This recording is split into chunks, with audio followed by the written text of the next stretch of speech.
हाँ, मानता हूं हमारे हालात सही नहीं है। हमारे सुप्रीम लीडर की मौत हो गई है, हमारे सुप्रीम कमांडर की मौत हो गई है, लेकिन हमको कम आंकना ये आपकी सबसे बड़ी गलतफहमी है। नमस्कार, मैं नागेंद्र दीक्षित और आप देख रहे हैं दिल जले न्यूज। ये बात आज इसलिए कहनी पड़ रही है क्योंकि ईरान ने ताबड़तोड़ करीबन 550 ड्रोन और मिसाइलें दागी हैं। ये मिसाइलें इसलिए दागी हैं क्योंकि ईरान के सुप्रीम लीडर खमेनी की मौत के बाद ईरान अब आग बबूला है। वो अब चुप रहने वाला नहीं।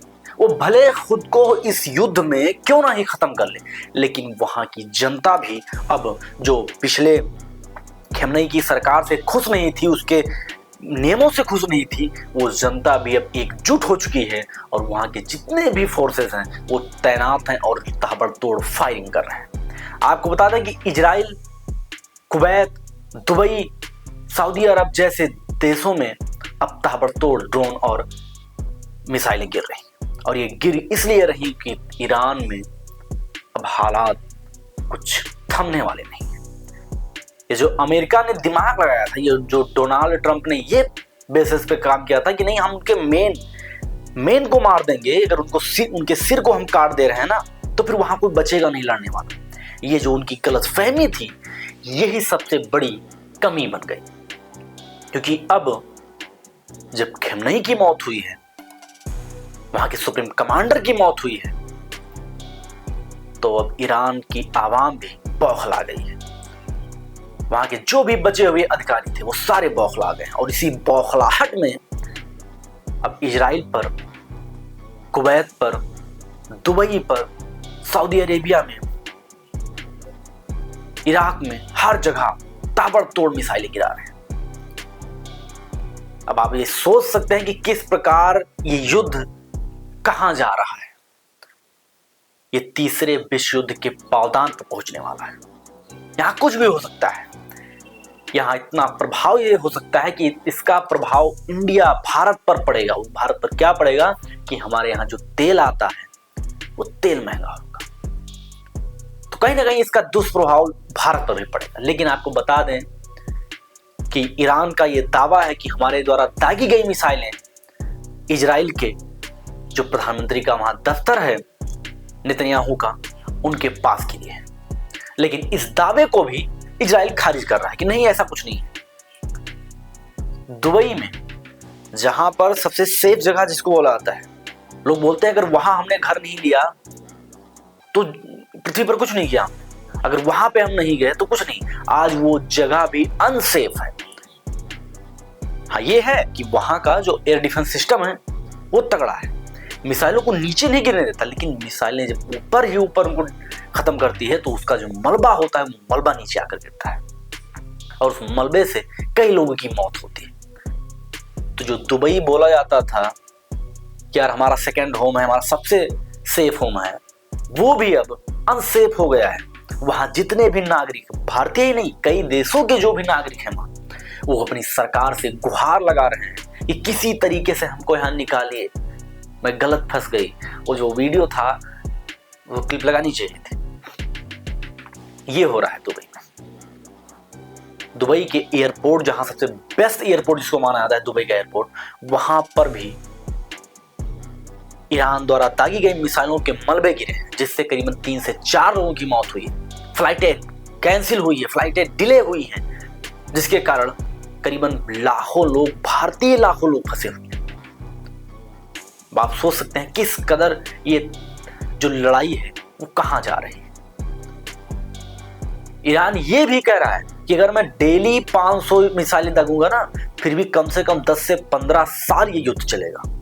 आप सोचिए, कोई देश अगर ये कह रहा है कि अगर मैं डेली की डेली हर 100, 200, 500 मिसाइलें दाग रहा हूं, फिर भी मैं 10-15 साल युद्ध चला दूंगा, तो आप सोच सकते हैं कि विश्व के वैश्विक बाजार पर क्या प्रभाव पड़ेगा, विश्व की मानवता वाले दृष्टता पर क्या प्रभाव पड़ेगा। कहां जाएगा ये देश? यही देश नहीं, मिडिल ईस्ट में जितने भी वहां देश हैं, सारे देशों से तेल आता है। सोचिए कितना प्रभाव पड़ेगा। भारत एक बार फिर से रूस पर निर्भर हो गया उसी के तेल पर, कि वहां पर हालत सही नहीं है, भारत कहां से तेल लेगा। अब आप सोच सकते हैं क्या माहौल बन रहा है, और इस माहौल से पूरे विश्व में क्या क्या होगा। दुबई में सभी लोग सामान खरीद के ना अपने घर में रख रहे हैं। हालांकि वहां पे किसी चीज की कमी नहीं हुई है, ना कोई विशेष रेट में प्रभाव पड़ा है, लेकिन फिर भी लोग ये सोच रहे हैं कि अगर कहीं ना कहीं कुछ अटैक हुआ, जिससे प्रभाव पड़ा, तो हम खाएंगे क्या, हम पिएंगे क्या। हाँ, ये कि सामान के कुछ ना कुछ रेट जरूर बढ़े। वहां का जो पोरबंदर है, जहां से जहाजों पर सामान लद के जाता है, वहां पर भी अटैक हुआ है, और उस अटैक में वहां पर जो मलबा गिरा है, उससे भी जो पोरबंदर से जहाज आती है वो भी डिले हुई, फ्लाइटें डिले हुई। अब आप सोच सकते हैं कि जो लोग कभी ये बोलते थे कि नहीं हमको दुबई जाना चाहिए, हमको वहां देखना चाहिए, वहां रहना चाहिए, वो कह रहे हैं किसी तरीके से माई बाप हमें निकालो यहां से, हमें अपने देश बुलाओ।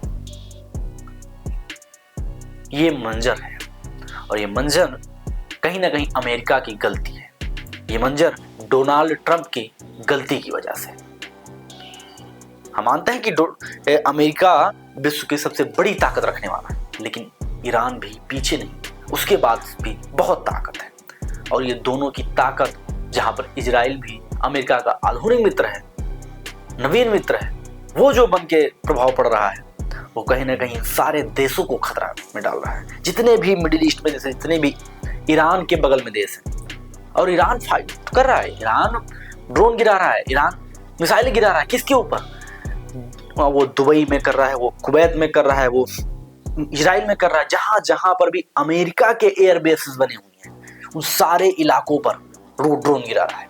आप सोच सकते हैं क्या होगा।